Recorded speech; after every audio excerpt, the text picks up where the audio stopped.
शान्ताकारं भुजगशयनं पद्मनाभं सुरेशं विश्वाधारं गगनसदृशं मेघवर्णं शुभांगं लक्ष्मीकान्तं कमलनयनं योगभिर्ध्यानगम्यं वन्दे विष्णु भवभयहरणं सर्वलोकैकनाथम।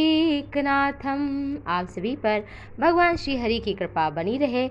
आइए श्रवण करते हैं आश्विन मास के कृष्ण पक्ष की एकादशी, जिसका नाम है इंदिरा एकादशी। व्रत कथा जिसके श्रवण से होता है पितरों का उद्धार, मिलती है उनको अधोगति से मुक्ति और हमें मिलता है पितरों का और ईश्वर की कृपा, उनका आशीर्वाद।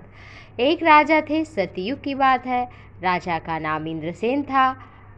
वो बड़े ही दयालु, धर्मात्मा, देवी देवताओं की आराधना पूजा करने वाले, नित्य दान देने वाले थे। परंतु एक दिन की बात है, उनकी सभा में नारद जी कुछ उदास से आए। राजा इंद्रसेन ने पूछा कि मुनिश्रेष्ठ, क्या बात है, आप क्यों उदास हैं? कहा कि तुम्हारे पिता इस समय यमलोक में हैं, मैं उन्हीं से मिलके आ रहा हूँ, उनका भी उद्धार नहीं हुआ है। यदि तुम आश्विन मास के कृष्ण पक्ष की एकादशी का व्रत कर लो तो तुम्हारे पिता का उद्धार हो जाए और उन्हें मोक्ष मिल जाए और तुम्हें भी उनका आशीर्वाद प्राप्त हो जाए। वो अभी तक यमलोक में ही हैं।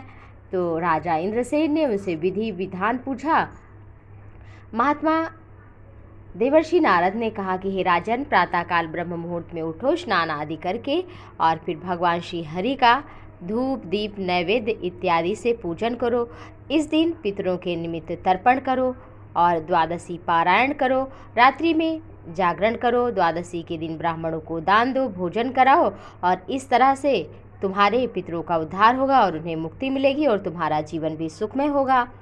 जिस तरह से देवर्षि नारद ने बताया था वो सारी बात उसी के अनुसार संकल्प करके उन्होंने आश्विन मास के कृष्ण पक्ष की इंदिरा एकादशी को किया और इंद्रसेन के नाम से ही फिर आश्विन मास के कृष्ण पक्ष की एकादशी का नाम इंदिरा एकादशी पड़ा। इस व्रत को करने से भगवान श्री हरि प्रसन्न होते हैं, अन्न पुत्र धन देते हैं, मनोकामना की पूर्ति करते हैं और इस संसार में सभी दुर्लभ भोग भोग कर अंत में फिर वो भगवान श्री हरि के धाम को भी जाता है। इस तरह से कथा पूर्ण हुई। आप सभी पर भगवान श्री हरि की अपार कृपा बनी रहे। जय श्री हरि।